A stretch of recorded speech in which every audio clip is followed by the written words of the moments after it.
the fifth paradigm in medical practice. Ladies and gentlemen, good afternoon. It's my pleasure to be here to address my dear professors and colleagues about my viewpoint in medical practice today, which I think it suffers from many problems. There is a book without a title authored by George Nathan in 1918. This presentation is a presentation without a title. Maybe we find something at the end. When the organizers of this meeting contacted me to present something, I had nothing specific in mind. So I went thinking, I went to my clinic and I met a couple of patients in that day. The first lady was coming to me because she has missed abortion. She was receiving an enormous amount of medications, including methylfolate, clexane, progesterone, aspirin, omega-3. I asked her why. She told me that she had a chemical pregnancy, after which she had been advised to do methyl tetrahydrofolate reductase genetic testing, and it came heterozygously positive, so she was advised to receive all of this medication in order to achieve an ongoing pregnancy. The second lady came to me to check for the integrity of cesarean scar. I asked also her why. She told me that she went for a routine check, and the practitioner told her that she has فتق الجرح القيصرية. She has an ismocele. And he advised her to do correction in order to avoid cesarean scar pregnancy and accreta problem. So she had one hysteroscopic and one laparoscopic procedures. And when I evaluated the scar, I found a real cesarean scar defect. The third lady was coming for explanation. They always come to me in the aftermath to give explanation. She had a result of vitamin D serum testing that the value was lower than the initial test. After receiving 6 months of vitamin D supplementation, both oral and parenteral. And the last woman came to me disappointed after failed frozen embryo transfer using HRT endometrial preparation. I asked her why she did IVF in the first place. She told me that she had unexplained delay for 2 years. It was a sad day, but inspired me what to talk. I sent the title, and I thought about this thing I had been thinking about for a long time.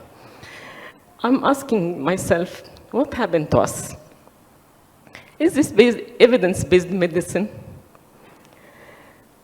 And before shifting from the extreme left of evidence-based medicine to the extreme right, what's called precision or personalized medicine, we need to reconsider some definitions. A paradigm shift means fundamentally change in prevailing viewpoints and practices across social, scientific, technological, economic, and cultural domain.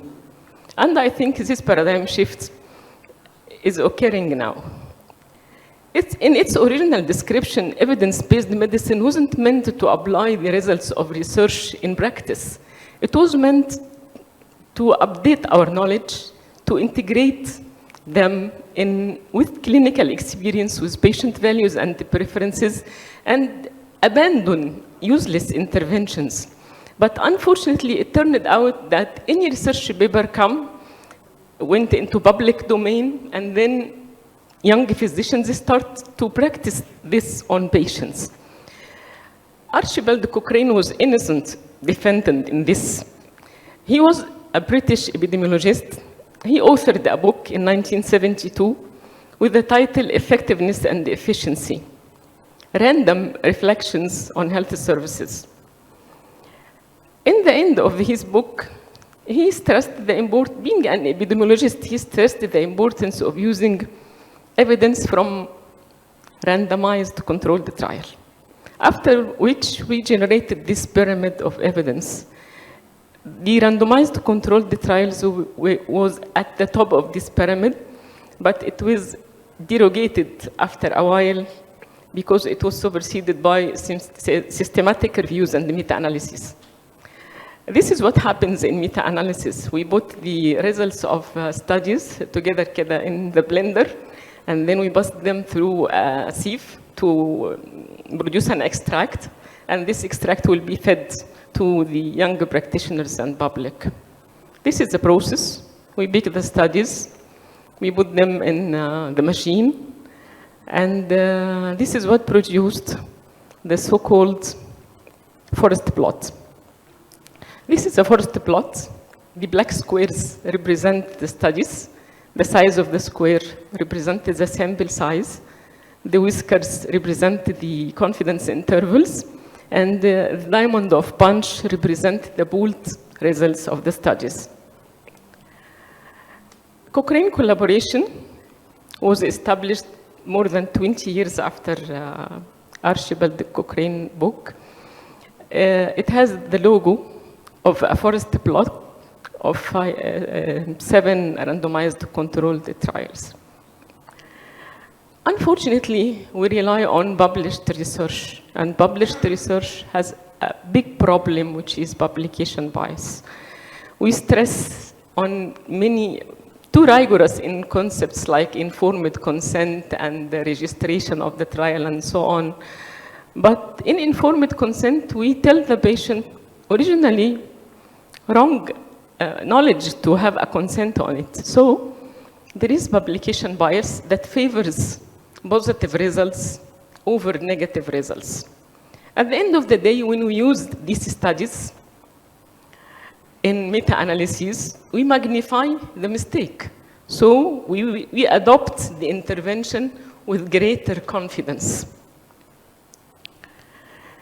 And in fact, this is a true picture. We have good intentions in the beginning. We start to study something.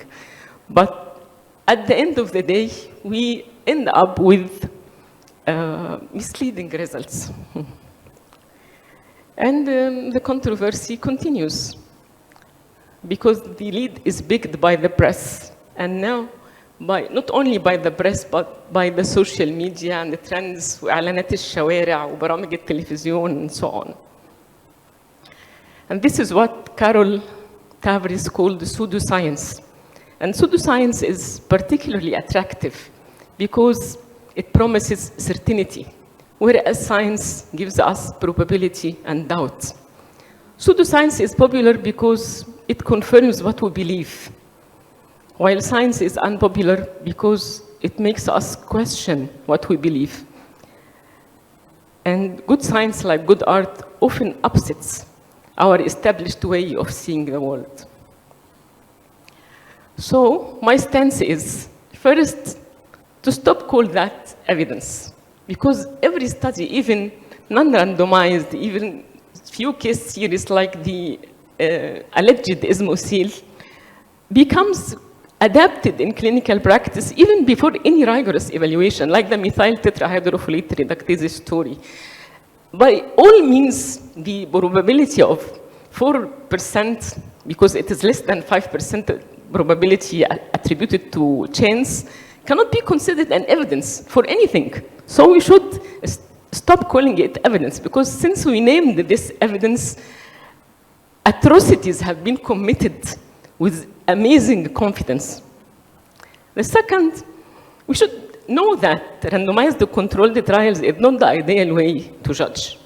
I may be an extremist, but long time ago, I thought that randomizing a human to experiment some medicine on them looks an unethical concept. And another reason for not relying on randomized controlled trials is this statement by Sir William Osler: variability is the law of life, and as no two faces are the same, no two bodies are alike, no two individuals react alike under the abnormal condition we call or we know as disease. A disease is a very complicated thing. there are many theories to explain the causes of the disease, the wheel theory, the web theory, because we see a woman with a huge problem to our evaluation asymptomatic, and we see another woman with no reason at all severely symptomatic. So what we consider, our conceptions are not always correct, because the tipping of the compensated state between having a problem and starting to reveal symptoms should be considered with caution. And not always see, as Professor Yaoub said a few minutes ago, there are associations and there are causations. And when we see something associated and treat it, it will not treat the original problem. And now we are moving to the other way, the extreme other end, which is precision medicine. In precision medicine, there is relying on all of the omics, including genomics, proteomics, metabolomics, and all of the comics, and all of this information to further complicate the process. Ladies and gentlemen, we are drowning in information, starving for wisdom. So I'll let you a moment with this caricature. This drug won't help, but its side effects would put your problem to shame. So my stance here is we need to stop using attractive titles devoid of meaning. We should be humble to say that randomized controlled trials and evidence-based medicine didn't work. We should return back to experience-based and judgment-based. طبيب الحكيم زي البرزنتيشن اللي قبل كده.